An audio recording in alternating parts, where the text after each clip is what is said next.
Hey, what's going on, guys? Doing a quick video here. Stuff I picked up recently and a what I'm playing. I haven't done a what I'm playing video in a while, but I'm kind of all over the board playing stuff, so figure why not get a video in for the end of the year. And I'll do the pickups first. These are strictly pickups. I haven't played any of them yet. So I picked up DuckTales Remastered for the Wii U. Never played the original. It was 20 bucks. I think this might be rare one day, so I went ahead and picked it up. So pick it up, people, 20 bucks. And here's a series I've always tried to get into, but for some reason I couldn't. Assassin's Creed 3, well, the Assassin's Creed series in general, I never could really get into, but this one I played a little bit on PS3. I kind of like Assassin's Creed 3, so I'm going to give it a shot again. Hopefully I'll try to complete it. And I've heard a lot of good things about this, Assassin's Creed 4, Black Flag. I heard that it just concentrates on, gameplay as a pirate in the Caribbean. It doesn't focus a lot on that virtual reality tan bed you lane, or what the fuck is that thing called? Animus or something? Where you go back and forth from present to past or something. I heard this doesn't rely on that so much. I heard there's like very cutscenes with it, which is fine. Because that shit just never really made sense to me. You know, he's laying in that tan bed and just goes back in the past or something, whatever. So the next couple games and stuff I've been playing heavily. And at first I went back to Call of Duty Black Ops 2 multiplayer. Ghost, I just abandoned the game. It's just not doing it for me. Call of Duty Ghost just sucks in my opinion. The multiplayer just isn't there. It just isn't fun. There's something missing. Single player, just crap. Yeah, I know a lot of you guys are saying, well, what'd you buy for the single player for? Well, I played all Call of Duty games, and I've always found the single player, somewhat enjoyable. I had fun with it, I can say at least, but it just Call of Duty Ghosts, I just could not get into anything. Single player, multiplayer. The whole alien invasion thing was cool, but I could never find decent people to play with. I would always get in trouble when all the idiots bail right in the middle of the gameplay, so I just end up getting slaughtered. But Call of Duty Ghosts had a cool dog in it, Riley. They should have put Riley on a cover of that game, in my opinion. And next, Super Mario 3D World, just incredible game. Man, I love this game a lot. Snowball Park is probably my favorite level so far.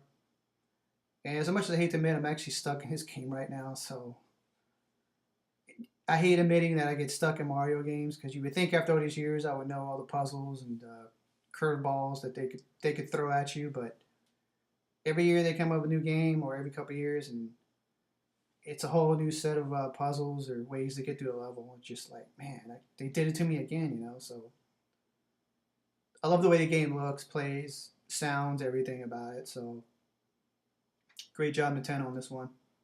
I gotta admit, I was looking forward to it at around E3. I was kind of like everyone else. I was like, well, it's just another 3D Mario World. What's the big deal? But then, they really knocked it out of the park in this one. So if you got a Wii U, definitely pick this up.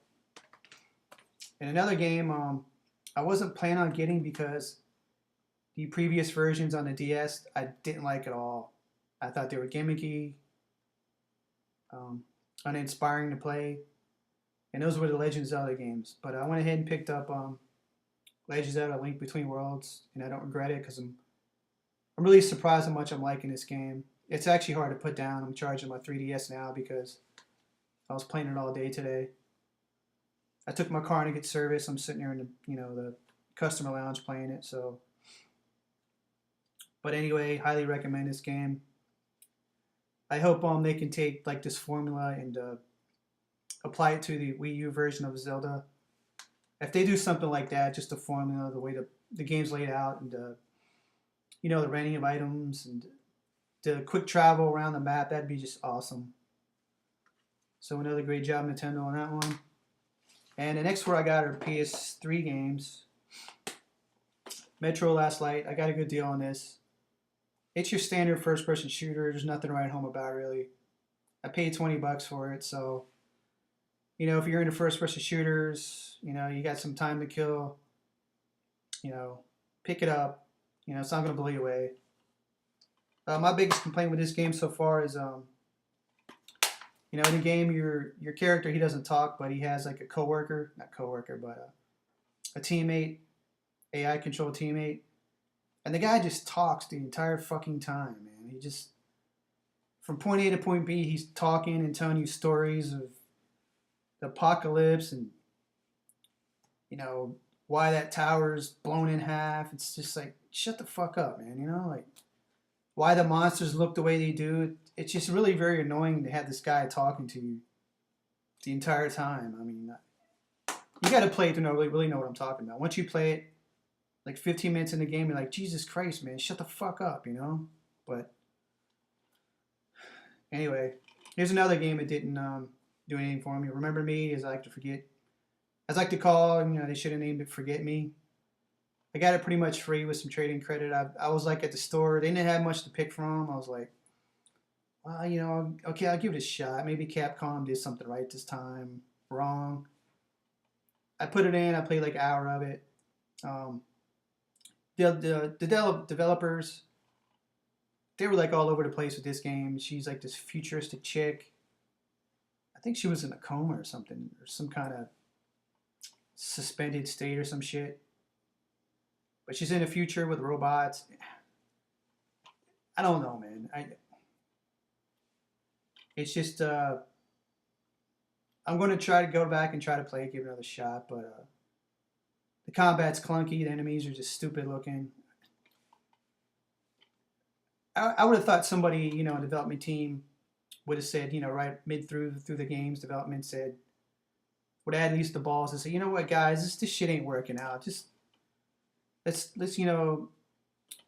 cut our chances here. Let's maybe save some money and let's cut our losses now, guys. All right, but for some reason nobody did, and they went on and decided to make it, and now it's just bargain bin bound. So I don't know, but here's a game that really surprised me, Fuse.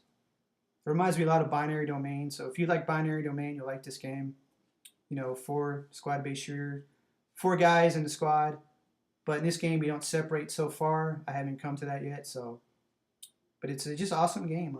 It's really, really fun. Diffuse weapons really allow for like combo chains on enemies, which is cool. Once you learn how to pull it off, it's just awesome. And the last game I want to talk about, another disappointment for me, is Saints Row the 4th. I love Saints Row the 3rd. I thought it was an incredible game, the characters and the story. But this takes a step back in the series. Gameplay-wise, it's not there. It's very generic, recycled shit. Defend to point A. Go to point A to point B. Hack this, defend that. Get from point A to point B in 10 seconds. It's just very, very, very predictable. Looks like ass, this game. But in the game's defense, the series used to belong to THQ. THQ went out of business, I think, maybe a year and a half ago. And during that time, this game was in development. So I think this game was kind of caught in a crossfire between THQ going down the tubes and another company buying the franchise when they sold her off. And either Quicksilver or Volition bought it. And I think they were pretty much handed a game that was halfway developed and said, all right, guys, just, give us what you can. You got 6 months to get this game to market. And they did what they could with it, and it shows. It shows it was rushed. It shows it was unfinished product. It's glitchy. It's predictable. It looks like ass. So, a couple more months of development, I think this game could have been something really good.